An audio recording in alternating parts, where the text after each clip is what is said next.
Ethiopia ने प्रधानमंत्री नरेंद्र मोदी को सर्वोच्च सम्मान से सम्मानित किया। द ग्रैंड ऑनर निशान ऑफ इथियोपिया पाने वाले प्रधानमंत्री नरेंद्र मोदी पहले वैश्विक नेता बने।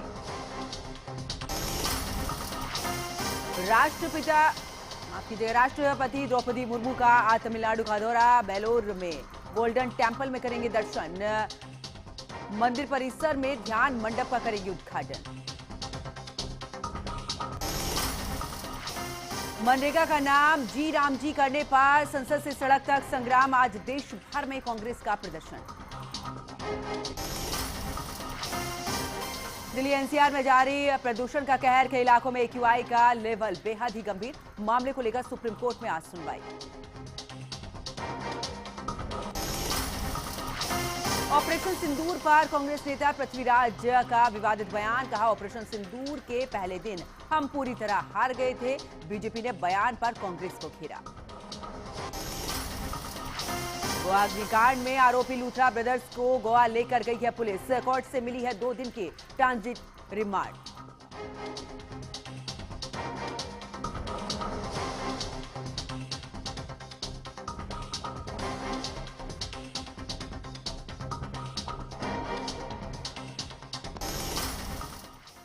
नमस्कार, आप देख रहे हैं एचएनएन न्यूज। मैं हूं आपके साथ पंकज यादव। शुरुआत करते हैं। राजस्थान के अलवर में भीषण हादसा हुआ है। दिल्ली मुंबई एक्सप्रेसवे पर टकराए हैं वाहन। टक्कर के बाद में पिकअप में लगी है आग। पिकअप में सवार 3 लोग जिंदा जले हैं। आपको बता दें कि अलवर के यहां पर पिकअप वाहन के साथ में अन्य वाहनों की जबरदस्त टक्कर के बाद पिकअप में आग लग गई है। आग इतनी भयंकर थी कि पिकअप में सवार 3 लोगों की मौके पर ही जलकर मौत हो चुकी है, जबकि घायल यहां पर चालक को गंभीर रूप से अस्पताल पहुंचाया गया है, जहां पर आपको बता दें कि उसका इलाज चल रहा है। वहीं प्राथमिक इलाज के बाद जयपुर रेफर भी किया गया है। तो हादसे के बाद एक्सप्रेसवे पर अफरा तफरी का माहौल भी देखने को मिला है। फिलहाल मृतकों की पहचान नहीं हो पाई है। तीनों शवों को भी अस्पताल की मोर्चरी में रखवा दिया गया है। पुलिस मौके पर मौजूद है, पूरे मामले की जांच में जुट गई है। तो राजस्थान के अलवर में भीषण यह हादसा हुआ है। दिल्ली मुंबई एक्सप्रेसवे पर टकराए हैं वाहन। टक्कर के बाद में पिकअप में आग लगी है। पिकअप में सवार 3 लोग जिंदा जल चुके हैं। तो एक दर्दनाक हादसा यहां पर हुआ है। राजस्थान के अलवर में भीषण यह हादसा, जहां पर दिल्ली मुंबई एक्सप्रेसवे पर वाहन आपस में टकराए हैं। टक्कर के बाद में पिकअप में आग लगी है। पिकअप में सवार 3 लोगों की जिंदा जलकर मौत हो चुकी है। तो राजस्थान के अलवर में भीषण यह हादसा हुआ है। दिल्ली मुंबई एक्सप्रेसवे पर टकराए वाहन। टक्कर के बाद में पिकअप में आग लगी है, जिस वजह से पिकअप में सवार 3 लोग जिंदा जले हैं। राजस्थान के अलवर में ये दर्दनाक हादसा हुआ है। उधर महराजगंज में रास्ते के विवाद को लेकर खूनी संघर्ष हो गया है, जिसमें कुल्हाड़ी से एक व्यक्ति की निर्मम हत्या कर दी गई है। घटना की जानकारी मिलते ही स्थानीय पुलिस टीम मौके पर पहुंची है। शव को कब्जे में लेकर पोस्टमार्टम के लिए भेज दिया गया है। अब मामले से जुड़े कई लोगों को इसमें हिरासत में लेकर पूछताछ भी की जा रही है। दूसरी तरफ की बात करें तो फोरेंसिक टीम ने भी घटना स्थल का निरीक्षण किया है। वही गांव में बढ़ते तनाव को देखते हुए अतिरिक्त पुलिस बल तैनात कर दिया गया है, जिससे गांव छावनी में तब्दील हो गया है। तो कुल्हाड़ी से युवक की निर्मम हत्या कर दी गई है। आपको बता दें कि मौके पर पुलिस भी पहुंची है, साथ ही इस पूरे मामले की जांच में जुट चुकी है। शव को पोस्टमार्टम के लिए भी भेज दिया गया है। आगे की जांच भी पुलिस कर रही है। अब आगे बात करते हैं। मथुरा में गोवर्धन के राधाकुंड बाईपास मार्ग पर पीडब्ल्यूडी की लापरवाही ने 3 युवकों की जान ले ली है। आपको बता दें कि मोड़ पर सुरक्षा रेलिंग नहीं होने की वजह से तेज रफ्तार बाइक नहर में गिर गई है, जिसमें 3 लोगों की मौके पर ही मौत हो चुकी है। वही हादसे की सूचना पर पहुंची पुलिस ने शवों को बाहर निकालकर पोस्टमार्टम के लिए भेज दिया है। अचानक हुए इस हादसे से परिवार में कोहराम मच गया, जबकि पुलिस मामले की जांच में जुटी है।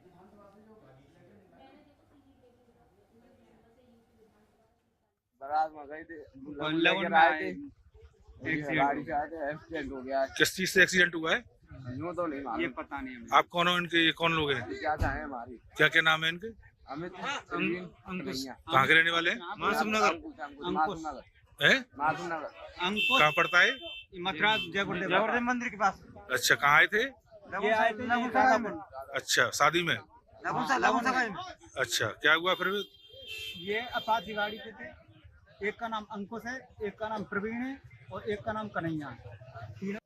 अभी हमारे पास एक एक्सीडेंटल केस आया है जिसमें कन्हैया सन ऑफ अमीरचंद, दूसरा है अंकुश सन ऑफ राजवीर और तीसरा है प्रवीण सन ऑफ प्रेमचंद। ये लगभग 28 से 32 साल की लगभग एज के हैं और एक प्रवीण जो है लगभग 20-22 साल का लड़का है। एक मोटरसाइकिल राधा कुंड जो वो है नाला उसमें जो है गिर गई है। इस सूचना पर मैं थाना प्रभारी मैं फोर्स के मौके पर आए। यहाँ आके जानकारी हुई कि मासूम नगर से एक मोटरसाइकिल पर 3 लड़के यहाँ लगन सगाई में सम्मिलित होने के लिए आए थे और उनकी मोटरसाइकिल इसमें गिर गई। हमारे आने से पूर्व भी लोगों ने जो है काफ़ी मेहनत करके उन तीनों को बाहर निकाल लिया था। उन तीनों को यहाँ से उपचार के लिए सरकारी हॉस्पिटल भिजवा दिया गया है और जो विधिक कार्रवाई है वो अमल में लाई जाएगी। अब चलिए आगे बात मथुरा की ही करते हैं, जहां पर हाईवे थाना क्षेत्र के गोवर्धन चौराहे पर रोडवेज बस में यहां पर बाइक सवार एक नाबालिग को टक्कर मार दी है। नाबालिग को अस्पताल ले जाया गया, जहां इलाज के दौरान उसकी मौत हो चुकी है। मृत्यु की सूचना मिलते ही परिजनों ने अस्पताल प्रशासन पर लापरवाही का भी आरोप लगाते हुए हंगामा किया। तोड़फोड़ यहां पर की है। पुलिस ने शव को पोस्टमार्टम के लिए भेज दिया है। आगे की कार्रवाई शुरू कर दी है।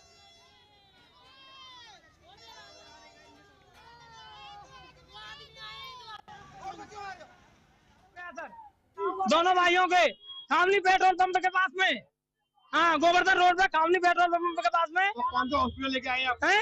न्यू लाइफ में। हाँ, हम नहीं लेके आए सर।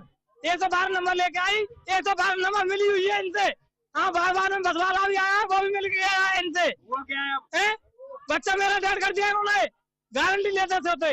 हाँ, 112 नंबर से मिलकर और पैसा जमा करवा लिए। 10,000 रुपए में कहती है आप पहले जब पैसा जमा करो जब बच्चे कुछ होगा। मैंने 10,000 रुपया तुरंत फोन में करवाया सर, तुरंत फोन में। बच्चे के क्या हुआ? बच्चे डेड कर दिया। आज आप क्यों रो रही हो, क्या मामला है? मेरा बच्चा खत्म कर दो डॉक्टर साहब ने।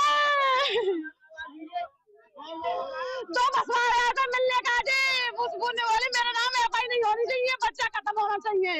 तो इसने बच्चा खत्म कर दिया। हाल में बच्चा तो बोल के आई थी कि मम्मी तुम इधर बैठ जा। नहीं मम्मी तुम बैठ जा, मैं बैठन तो ना हूँ जगह नहीं, यहाँ पे कोई नहीं देखेगा, यहाँ पे कोई नहीं बैठेगा, जाओ यहाँ से। हम 3 मिनट करे तुम्हारे बच्चे घबरा रहा था, हम बोल देंगे तुमसे।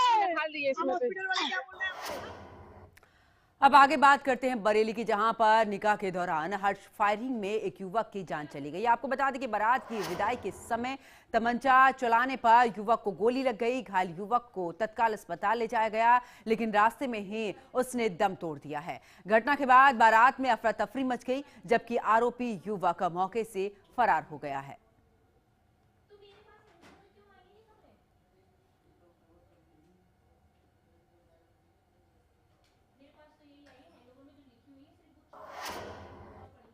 आगे बात करते हैं 19 दिसंबर से यूपी विधानसभा का शीतकालीन सत्र 19 से 24 दिसंबर तक चलेगा यह शीतकालीन सत्र।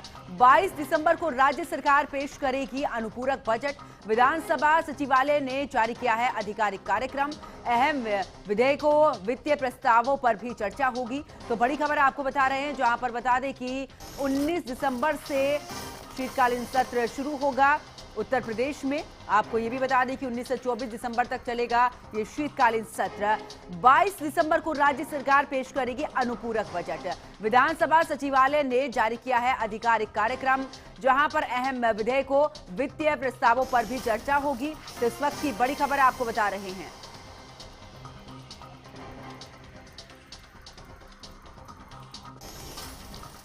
तो दिल्ली एनसीआर में जारी प्रदूषण का कहर, कई इलाकों में एक्यूआई का जो लेवल है बेहद ही गंभीर श्रेणी में पहुंच चुका है। अब इस मामले को लेकर सुप्रीम कोर्ट में सुनवाई आज होगी। पॉल्यूशन की याचिका पर यह सुनवाई होगी। दिल्ली एनसीआर में वायु प्रदूषण खतरनाक स्तर पर पहुंच चुका है। अब इसको लेकर सुप्रीम कोर्ट में जो याचिकाएं दायर हैं उसको लेकर अब सुनवाई होगी। इससे पहले भी सुनवाई हुई थी। सुप्रीम कोर्ट की तरफ से भी कई तथ्य यहां पर दिए गए, कई तर्क रखे गए थे, जिसमें यह कहा गया था कि अमीरों की वजह से गरीबों को यहां पर इस प्रदूषण की मार झेलनी पड़ रही है। ऐसे में दिल्ली एनसीआर की बात करें तो प्रदूषण का कहर लगातार जारी है। कई ऐसे इलाके जहां पर एक्यूआई बेहद ही गंभीर श्रेणी में बना हुआ है।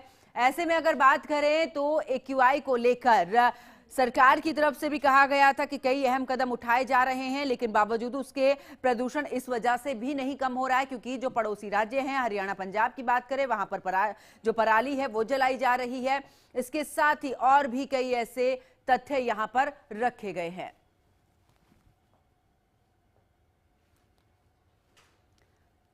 तो आखिरकार बढ़ते प्रदूषण पर दिल्ली सरकार सख्त नजर आ रही है। दिल्ली में सिर्फ BS6 वाहनों की ही एंट्री यहां पर होगी। इसके अलावा आपको बता दें कि दिल्ली सरकार अब बढ़ते प्रदूषण पर काफी सख्त नजर आ रही है। ग्रेड 4 भी लागू किया गया है, जिसके तहत अब BS6 से नीचे वाले जो वाहन हैं उनकी एंट्री पर रोक लगा दी गई है।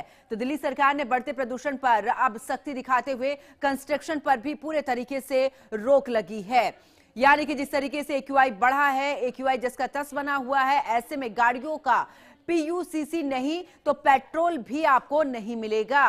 तो ऐसे में अगर गाड़ियों का PUCC नहीं है तो अब पेट्रोल भी नहीं मिलेगा।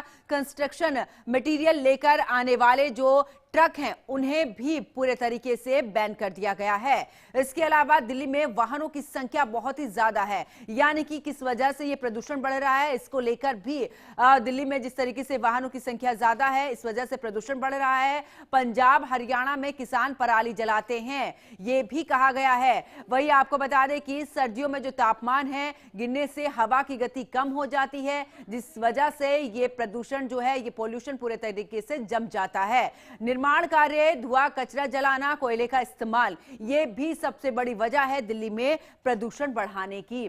ऐसे में कब कब लागू होता है ग्रैप के नियम? AQI अगर 200 से 300 है तो ग्रैप 1 इसमें लागू होता है, ये भी खराब श्रेणी में ही लागू होता है। वही आपको बता दें कि 301 से अगर ये 400 के बीच में है तो ये बहुत ही खराब श्रेणी में है, यहां पर ग्रैप 2 लागू होता है। तो कब कब लागू होता है? देखिए, AQI अगर 401 से 450 है तो ये गंभीर श्रेणी में है। ग्रैप 4 इसमें लागू, माफ कीजिएगा, ग्रैप 3 इसमें लागू होता है।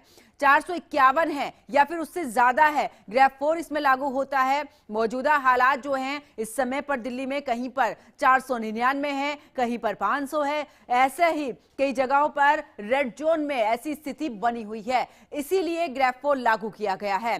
दिल्ली NCR में AQI 456 तक पहुंच चुका है। 456 ही नहीं, कई दिन तो ऐसे रहे हैं जब 600 के पार भी पहुंचा है। निगरानी यानी कि जो साइटों पर AQI 610 तक दर्ज किया गया है। इसके अलावा आपको बता दें कि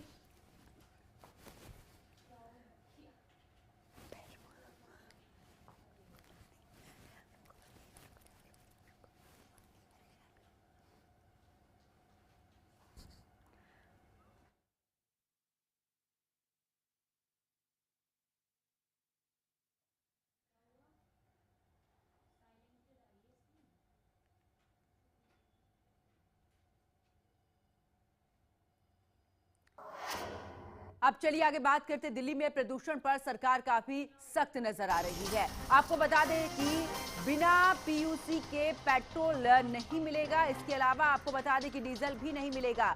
BS के अलावा यहाँ पर यानी कि BS4 के अलावा गाड़ियों पर पूरे तरीके से यहाँ पर रोक लगा दी गई है। यानी कि BS6 जो है वो पूरे तरीके से अगर इससे नीचे वाली जो गाड़ियां हैं वो अब दिल्ली में नहीं चलेंगी। यानी कि BS6 के अलावा जो गाड़ियां हैं पूरे तरीके से बैन है। BS6 वाली गाड़ियां ही दिल्ली में चल पाएंगी। तो आपको बता दें कि बिना PUC के पेट्रोल डीजल नहीं मिलेगा। तो BS6 की बात करें तो यहाँ पर वही गाड़ियां चलेंगी। दिल्ली में प्रदूषण पर पूरे तरीके से रोक लगाने के लिए सरकार ने अब आखिरकार ये अहम कदम उठाए हैं।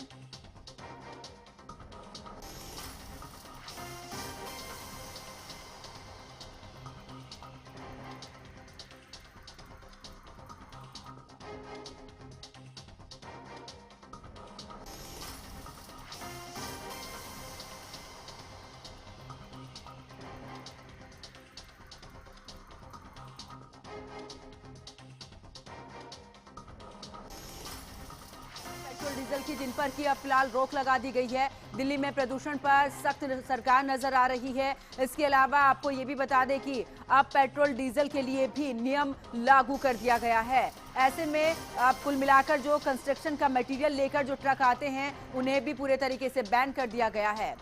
तो पेट्रोल डीजल के लिए भी अब नियम लागू कर दिए गए हैं। BS6 के अलावा गाड़ियां जो है वो नहीं चलेंगी। तो दिल्ली में प्रदूषण पर सरकार काफी सख्त नजर आ रही है।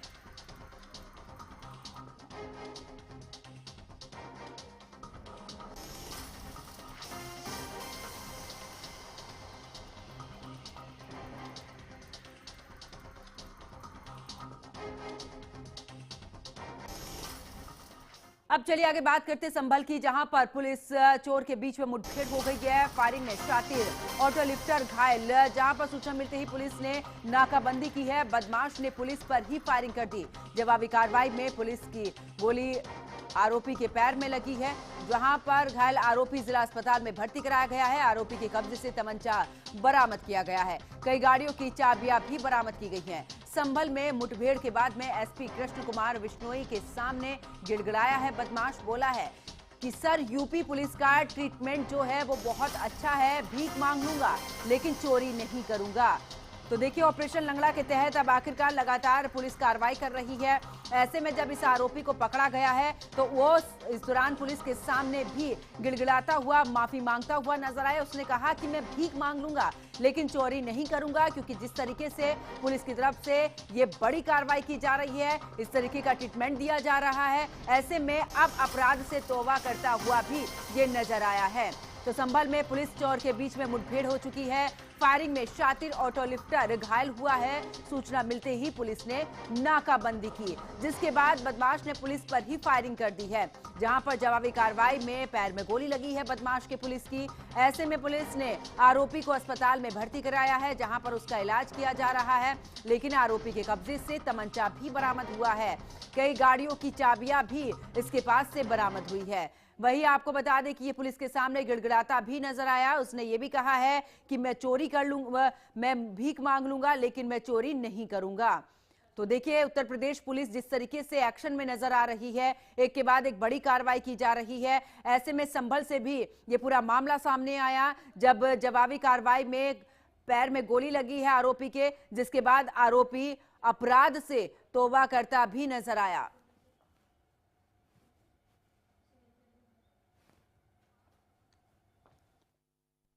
जनपद संभल में अपराध एवं अपराधियों पर अंकुश लगाने के अनुक्रम में आज शाम को थाना चंदोसी और जनपद के अन्य थानों को एक अलर्ट मिला कि कोतवाली संभल क्षेत्र से एक व्यक्ति है, स्विफ्ट डिजायर चोरी करके भाग रहा था।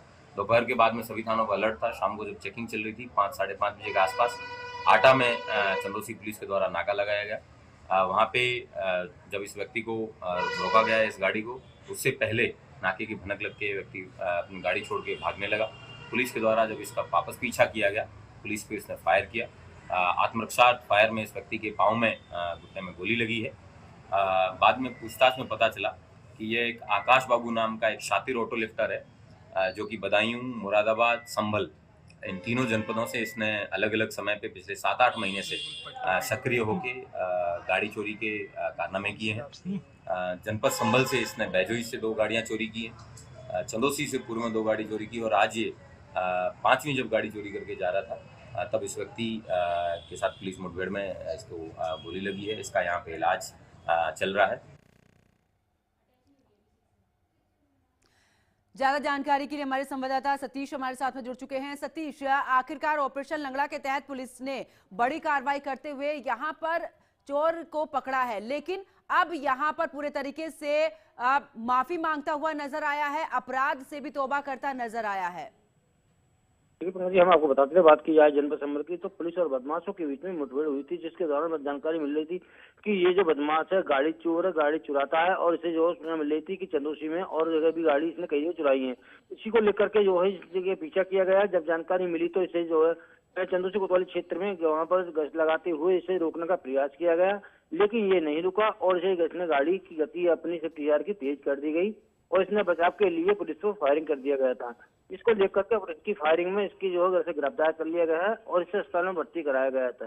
वहाँ पर एसपी कृष्ण कुमार बिश्नोई पहुंचते हैं और पहुंचने के बाद में उससे पूछताछ कर रहे थे, तो वहाँ पर भीख मांग रहा था कि मैं आगे से चोरी नहीं करूंगा, मुझे माफ कर दीजिए, क्योंकि जिस तरीका से पुलिस ने ट्रीटमेंट दिया गया है अच्छा लगा। उसे कहा कि मैं आगे से जिंदगी की लाइफ में कभी चोरी नहीं करूंगा, मुझे माफ कर दीजिए। जी बिल्कुल सतीश, और देखिए ऐसे में अब जिस तरीके से पुलिस कार्रवाई कर रही है, अब कुल मिलाकर संभल की बात करें, कई बार ऐसा हुआ है जब पुलिस की अपराधियों के साथ मुठभेड़ हुई है। ऐसे में पुलिस की तरफ से जिस तरीके से कार्रवाई हो रही है, अब अपराधी अपराध करने से भी डरते हुए नजर आ रहे हैं। बताऊं, जिस तरह से बात की जाए, जनपद संभल में लगातार ये 2 मुठभेड़ हुई है, जिसमें एक मुठभेड़ में कल जो है आरोपी शातिर बदमाश है, जो कि लगातार बराबर कई जगह जिला के अंदर से गाड़ी चुराकर जो दिल्ली जो कबाड़ खाने में बेचा करता था। इसने खुद अपने आप स्वीकार किया गया है एसपी के सामने। इसने कहा है कि मैं चोर हूँ, गाड़ी चुराकर अपने बेचा करता था, आगे से गाड़ी कोई नहीं चुराऊंगा या कोई चोरी नहीं करूंगा, भीख मांग के खा लूंगा, मुझे माफ कर दीजिए। लेकिन जिस तरीका से चोर ने खुद अपने आप कबूल किया गया है, जो बदमाश है, शातिर बदमाश है, और चोरी के जो गाड़ियां चुरा करके दिल्ली और अन्य जगह बेचा करता था। जी बहुत बहुत शुक्रिया सतीश, हमारे साथ जुड़ने के लिए, तमाम जानकारी साझा करने के लिए। अब आगे बात करते हैं हाईकोर्ट बेंच मांग को लेकर आज मेरठ बंद। वकीलों के आह्वान पर जनता ने दिया है समर्थन। व्यापार संगठन, पब्लिक ट्रांसपोर्ट, स्कूल कॉलेज बंद, पेट्रोल पंप, सिनेमा घर, पब्लिक ट्रांसपोर्ट भी बंद रहेंगे। स्कूलों में चल रही परीक्षाएं मेरठ में बंद को लेकर की गई हैं स्थगित। तो स्कूलों में चल रही परीक्षाएं मेरठ बंद को लेकर स्थगित कर दी गई हैं। आपको बता दें कि हाईकोर्ट बेंच मांग को लेकर आज मेरठ बंद है। वकीलों के आह्वान पर जनता ने भी अब इसका समर्थन किया है। व्यापार संगठन, पब्लिक ट्रांसपोर्ट, स्कूल कॉलेज सभी बंद हैं। पेट्रोल पंप, सिनेमा घर, पब्लिक ट्रांसपोर्ट भी बंद रहेंगे। स्कूलों में चल रही परीक्षाएं मेरठ बंद को लेकर स्थगित कर दी गई हैं। तो इस बुलेटिन में फिलहाल इतना ही। आप देखते रहिए HNN न्यूज। नमस्कार।